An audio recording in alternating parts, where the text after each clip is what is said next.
चला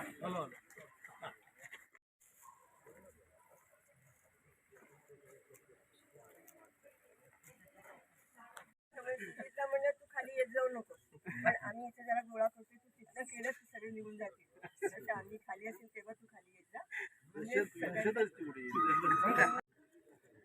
गणपती बाप्पा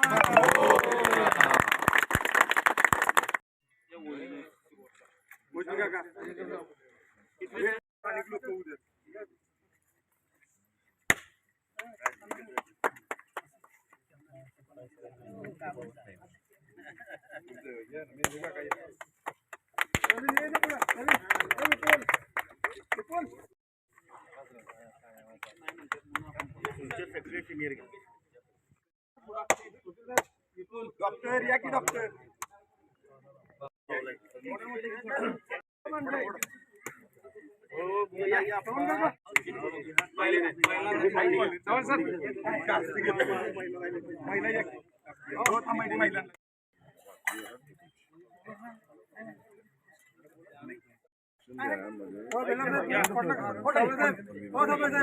मंगेश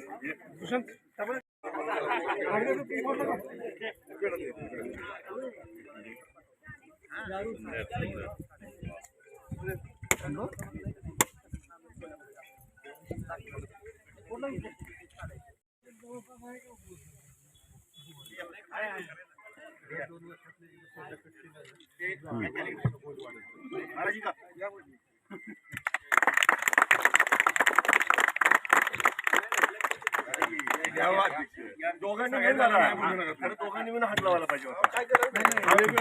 एक आहे हा सब एक आहे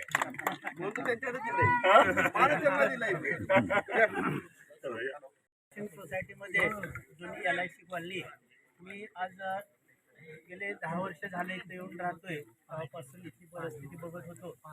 तर आता इथे होती बऱ्यापैकी इथल्या मेंबर लोकांनी, जुन्या लोकांनी, म्हणजे महाजनी काकू आहेत, नंतर आंबेडकर साहेब आले इथं, आणि जुनी लोक इथं मला बऱ्यापैकी नावं नाहीत माहीत, पण त्या लोकांनी म्हणजे इथं कसे जीवन काढलं आणि कसे दिवस काढले ते आम्ही पण बघत होतो. इथं लाईट नव्हती, त्याची तर अवस्था फार म्हणजे वाईट होती. आता बऱ्यापैकी नवीन ही कार्यकारिणी आलेली आहे, अध्यक्ष आलेले आहेत आता, आणि नगरसेवक उपाध्यक्ष वगैरे सगळे आहेत. त्यांच्या सहकार्यातून इथं आता आपल्या कॉलनीची जी ओपन स्पेस आहे त्या ओपन स्पेसमध्ये चांगल्या पद्धतीने आदर्श गार्डन तयार करायची संकल्पना ह्या आंबेडकर साहेबांनी आणि महाजनी काकूंनी इथं मांडून आम्ही सगळ्यांनी त्याचा पाठपुरावा करून मग नगरपालिकेना, नगराध्यक्षांना आणि नगरसेवकांना इथल्या सांगितलं, आणि त्यांनी ह्याच्यात लक्ष घातलं, आणि ह्या कॉलनीचा आता चांगल्या पद्धतीने उद्धार होतोय. आणि असंच नगरसेवकांनी आणि इथल्या लोकल हे महाजनी साहेब आहेत, त्यांनी पण आम्हाला गैरसोय कोणाची होऊन दिली नाही आहे इथं.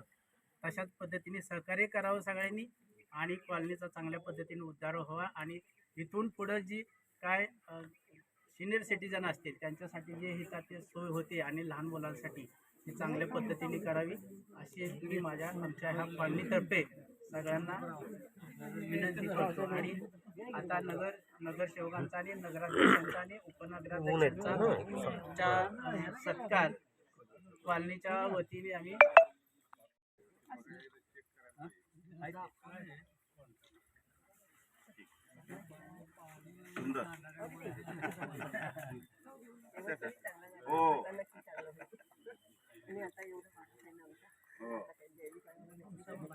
गार्डनचा शुभारंभ सातारचे दोन्ही म्हणजे उपनगराध्यक्ष ॲडव्होकेट बनकर साहेब, माझे मित्र अमोल मोहिते, उपस्थित नगरसेवक सुशांत महाजन, हेमलताताई, सागर भोसले, तसेच आपल्या शाहूनगर वासीय बरीचशी मंडळी इथं उपस्थित आहेत. नुसती LIC कॉलनी नाही तर युनायटेड वेस्टर्न बँक कॉलनी असेल, गुरुकृपा कॉलनी असेल, त्या सर्व भागातील मंडळी आज इथं उपस्थित आहेत. 5 वर्षापूर्वी मी ज्यावेळेस इथं राहायला आलो त्यावेळेस या कॉलनीतली परिस्थिती बघितली, आणि आपण ज्यावेळेस समाजाच्या इतर लोकांच्या बातम्या मांडत असतो, पण आपण जिथं राहतोय तिथं आसपासचा आपला परिसर चांगला पाहिजे, आणि आपल्या माध्यमातून आपल्याला चांगलं काय करता येईल हे उद्देश ठेवून मी सुरुवात केली. इथं पहिल्या स्ट्रीट लाईट्स नव्हत्या, स्ट्रीट लाईट्स लावल्या गेल्या. रस्त्याचं काम मंजूर झालं, परंतु मला एक शोकांतिका वाटते, दोघांनाही असं सांगतो की रस्ता मंजूर झाला तो फक्त अर्धवटच झाला, परंतु तो युनायटेड वेस्टर्न बँक कॉलनी जी आहे, माझी शेजारी राहतात भोजने साहेब वगैरे, तिकडचा पुढचा रस्ताच झाला नाही. त्यावेळेस फंडची काही अडचण होती, परंतु ते आता भविष्यात राहू नये अशी मी अपेक्षा करतो. या भागातले सगळे जे रस्ते ते होणे तेवढेच गरजेचे आहेत. दुसरी गोष्ट गार्डन, म्हणजे ह्या गार्डनची अवस्था इतकी वाईट होती की या म्हणजे मी कुणाचंही नाव घेणार नाही, परंतु येणाऱ्या जाणाऱ्या लोकांचा कचरा तिथं साठला जायचा. कुठं कचरा साठला जायचा, कुठलं ड्रेनेज बाहेर यायचं आणि सगळं हे रस्त्यावर जायचं. आणि ही सगळी परिस्थिती अतिशय भयानक इथं मी स्वतः बघितली आणि नंतर तो पाठपुरावा केला. आपले म्हणजे मी आवर्जून सांगेन की प्रशासकीय अधिकारी जे अभिजित बापट होते, अभिजित बापटांचं चांगलं मोठं सहकार्य लाभलं मला त्या काळामध्ये. आणि DPDC मधनं आपण काही ज्या गोष्टी मंजूर करून घेतल्या, आज त्याचं मूर्त स्वरूप आलेलं आहे, आज आपला शुभारंभ झालेला आहे. फक्त आज शुभारंभ होऊन गार्डन होणं हे महत्त्वाचं नाही, परंतु त्या गार्डनचं देखभाल ही तेवढीच महत्त्वाची आहे जेवढी आमची जबाबदारी. म्हणजे मी पत्रकार म्हणण्यापेक्षा मी कॉलनीचा नागरिक म्हणून असं म्हणजे आमचीही तेवढीच जबाबदारी आहे, म्हणजे नगरपालिकेच्या लोकांचीही म्हणजे देखरेख करण्याची किंवा तिथं लक्ष ठेवायची तेवढी मेंटेनन्सची जबाबदारी नगरपालिकेची राहील. कारण का आपण सुरुवात करतो, परंतु त्याच्यानंतरचे जे होणारे हाल आहेत त्या बागेचे, वाळून जाणं किंवा पाणी न मिळणं झाडांना, त्या सगळ्या बऱ्याचशा गोष्टी, मेंटेनन्सचा विषय येतो, या सगळ्या गोष्टी असतात. आता आपण लॉन जरी प्रपोज केला असला तर लॉन मेंटेन करणं तसं सोपं नाही आहे, पण लॉनच्या ऐवजी आपल्याला काय आणखीन वेगळं करता येईल. ज्येष्ठ नागरिकांसाठी आपण काही बेंचेस ठेवलेले आहेत, त्या बेंचेसचे साईज कसे चांगले करता येतील आपल्याला, म्हणजे बसायला कसं चांगलं करता येईल. काही जर आपल्याला गरज भासली तर प्लॅनमध्ये थोडेसे बदल करूया बनकर साहेब. म्हणजे माझी विनंती हीच राहील की भौगोलिक परिस्थिती म्हणजे आता हे जे गार्डन आहे असं उतारावर आहे, म्हणजे येणाऱ्या माणसांना त्रास न होता काही गोष्टी आपल्याला कराव्या लागतील. जरी प्लॅन मंजूर झाला असेल, परंतु प्रॅक्टिकली आपल्याला काय करता येईल हे आपण सगळ्यांनी मिळून ठरवूया. आणि माझी विनंती हेच राहील की हा जो भाग आहे अतिशय निसर्ग संपन्न भाग आहे, म्हणजे तर नगरपालिकेचं लक्ष कायम इथं असावं. दोन्ही नगरसेवक आहेत, अतिशय म्हणजे एक धडाडीचे नगरसेवक आमच्या प्रभागाला भेटलेले आहेत, त्यांचं कायम लक्ष असतं सगळ्या भागांमध्ये, परंतु आपलंही दोघांचं लक्ष इथं असावं. चार भिंतीच्या खाली अजिंक्यताराच्या पायथ्याशी आम्ही राहतोय, त्यामुळे आपलं लक्ष राहील ही अपेक्षा व्यक्त करतो. आपण दोघांनी वेळ काढला, वेळ काढून इकडं आला त्याबद्दल मी कॉलनीच्या वतीने आपले आभार मानतो. चैतन्य गार्डन या आपण आता जे काम चालू होत आहे त्या गार्डनचा आपण शुभारंभ केलेला आहे. सातारा नगरपालिकेचे माननीय नगराध्यक्ष अमोल मोहिते आणि बनकर साहेब या ठिकाणी आवर्जून उपस्थित राहिलेले आहेत. तर आता आंबेकर साहेबांनी सांगितलं, खरंच म्हणजे कुठलंही काम आणत असताना खूप अडचणी येतात, हे आता मला अनुभव यायला लागलाय त्याला. ही लोकांच्या अपेक्षा खूप असतात, पण प्रशासकीय मार्गातून जात असताना अनंत अडचणी असतात. पण एक नक्की आंबेकर साहेब असल्यामुळे त्यांना जरा अडचणी कमी आल्या असतील असं मला वाटतं. झटपट त्यांनी हे मंजूर करून घेतलेलं आहे. आणि शाहूनगरचा विचार करता शाहूनगर हा अतिशय म्हणजे गृहनिर्माण संस्था असणारा हा भाग आहे, त्यामुळं ह्या ओपन स्पेस प्रमाणेच अजून अनेक कॉलन्यांना ओपन स्पेस आहेत. ते सुद्धा ओपन स्पेस आपण इथून पुढच्या काळात टप्प्याटप्प्याने विकसित करणार आहोत.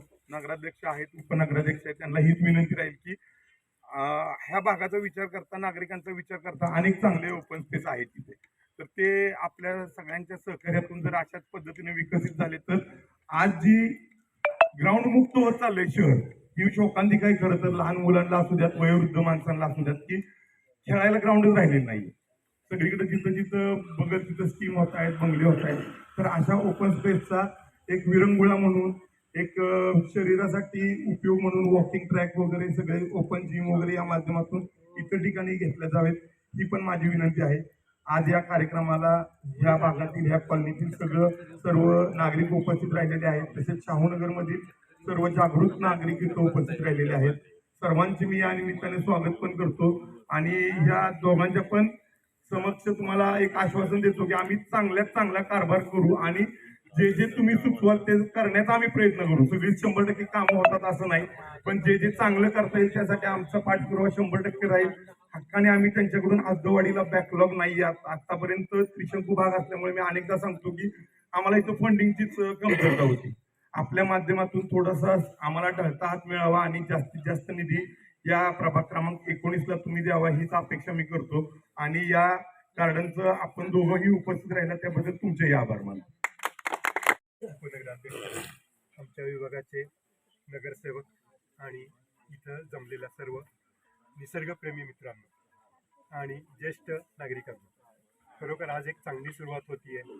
सुजितनं इनिशिएटिव्ह घेतलेला आहे. सुशांत आणि ताईंनी त्याच्यासाठी खूप प्रयत्न केलेले आहेत आणि त्या दोघांनी मंजुरी दिलेली आहे.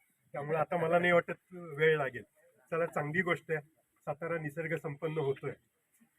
मी माझ्याच कॉलनीचं सांगायचं झालं तर 50 वर्षापूर्वीची स्थापना झालेली शेजारचीच कॉलनी, त्यात आम्ही 400 झाडं लावलेली आहेत. तर सगळी झाडं आता 40 ते 50 फूट उंच आहेत. विचार करा तुम्ही. ST कॉलनी आणि आमची कॉलनी दोघांची जॉईंट स्पेस आहे. ती गार्डन ही पूर्णपणे आम्ही वैयक्तिकरित्या सोसायटीच्या खर्चाने डेव्हलप केलेली आहे. इथं जे पाण्याचं कनेक्शन आहे ते सुद्धा कमर्शियल रेटने आम्ही त्यासाठी घेतलेलं होतं. तर आम्हाला निसर्गाची आवड आहेच. फक्त आता जर तुम्ही सगळ्यांनी साथ दिली ना तर आपला भाग खरोखर निसर्ग संपन्न होईल. ही बाग करताना मी एकच रिक्वेस्ट करेन की इथं आदर्श प्रकारची जैववैविध्य असणारी झाडं तुम्ही आणा आणि ती शक्यतो भारतीय असू द्या. आणि हे करताना ही अशी सुबाबूळ वगैरे आहे ती आवर्जून काढली पाहिजे, नाही तर संपूर्ण बागेचं होईल. ह्याच्यात जे काही सहकार्य लागेल ते आम्ही नक्की करू, कारण आम्ही सगळे निसर्गप्रेमी आहोत. पुन्हा एकदा दोन्ही नगरसेवक, नगराध्यक्ष, उपनगराध्यक्ष यांचे मी आभार मानतो आणि लवकरात लवकर ही बाग होऊन इथं चांगले चांगले कार्यक्रम व्हावेत. इव्हन माझं तर म्हणणं आहे की साताऱ्यात असं होत नाही की एखाद्या सुंदर बागेत शास्त्रीय संगीताचे कार्यक्रम होतात. ही जागा आदर्श आहे त्याच्यासाठी, कारण इथे लाऊडस्पीकर वगैरे असले कुठं नाहीये. मी मुंबईत असताना बघितलं, प्रातस्वर नावाचा कार्यक्रम होतो ओपन स्पेसमध्ये, पण अर्थात त्यांना स्पॉन्सर असतात, फ्री असतात सगळ्यांना. तर असं काही आपल्याला करता आलं तर नक्की करूया. पुन्हा एकदा मला इथं बोलायची संधी दिल्याबद्दल आभार. निश्चित रूपानं आज या ठिकाणी भूमिपूजन झालेल्या या गार्डनचा तर चांगल्या स्वरूपात एक कायापालट आपण करू. सुंदर असे आता सांगितलं तसे भारतीय स्वरूपाची झाडं आपण लावणार आहोत. त्याचबरोबर तुम्हाला ज्या ज्या गोष्टी इथं आवश्यक असतील त्या त्या केल्या जाईल. ज्या वेळेस तुम्हाला तुमच्या सूचनेनुसार या प्लॅनमध्ये काही दुरुस्त्या पाहिजे असतील, काय तुम्हाला बदल पाहिजे असतील, ते सुद्धा तुमच्या वेळेनुसार केले जातील. ही बाग तुम्ही वापरणार आहे. नगरपालिका जरी पैसे घालत असेल तरी याचा वापर तुम्ही लोक करणार आहेत. तुम्हाला कशी सुखसोयीनी संपन्न अशी ही बाग होईल अशा स्वरूपाचं नियोजन या ठिकाणी केलं जाईल. हेच नुसतं नाही तर शाहू नगरवासियांचा अत्यंत महत्त्वाच्या काही गोष्टी आहेत ज्याचा उल्लेख मी या ठिकाणी करणं अत्यंत आवश्यक समजतो. नामदार श्रीमंत छत्रपती शिवेंद्रराजे यांच्या माध्यमातून तुम्हाला माहित आहे की आत्ताच्या झालेल्या बजेटमध्ये 135 कोटी रुपये अजिंक्यताऱ्यासाठी मंजूर झालेले आहेत. या 135 कोटीमधून संपूर्ण अजिंक्यताऱ्याचा चेहरामारा बदलला जाणार आहे. त्याचबरोबर तुमच्या पाण्याचा प्रश्न कायम सातत्यानं तुम्हाला भेडसावत होतो. हा भेडसावणारा पाण्याचा प्रश्न फुले महाराजांच्या माध्यमातून आज जो सुधारित पाणीपुरवठा योजना 35 कोटीची या बाजूची मंजूर होऊन जवळ 70% काम त्याचं पूर्ण झालेलं आहे. त्याच्यामधल्या 2% आपल्याला माहित आहेत. एक मंगळाईच्या त्या ठिकाणी मंदिराच्या त्या खालच्या बाजूला आणि तुमच्या 4 भिंतीच्या बाजूला आपण त्या केलेलं आहे त्याचंही काम चालू आहे. अशा स्वरूपाचं काम होऊन सर्वसाधारण मे एंडपर्यंत तुम्हाला 24/7 पद्धतीनं पाणी देण्याचं नियोजन आमचं आहे. त्याच्यामुळे पाण्याचा प्रश्न सुद्धा तुमच्या भागात आहे भविष्य काळामध्ये नसणार आहे. याच गोष्टी करत असताना सगळ्यात महत्त्वाचं जर गोष्ट असेल तुमच्या भागाची की ह्या सर्व गोष्टी करत असताना ट्रान्सपोर्टेशन सुद्धा तुमचं महत्त्वाचं असतं. त्या ट्रान्सपोर्टेशनसाठी आपण रिंग रोड जो प्रस्तावित केलेला आहे हा आपला मराठा हॉटेल जो आहे त्या मराठा हॉटेलपासून तो रिंग रोड चालू होतोय. तो संपूर्ण शाहूनगरच्या असणाऱ्या डोंगराच्या कडेकडीनं मंगळाई देवळाच्या त्या बाजूनं बोगद्याच्या वरून कासकडे जाणार आहे, जेणेकरून पर्यटन त्या ठिकाणी वाढलं जाणार आहे आणि पर्यटनाच्या दृष्टिकोनातून अत्यंत महत्त्वाचा असा तो प्रश्न तुमचा मार्गी लागणार आहे.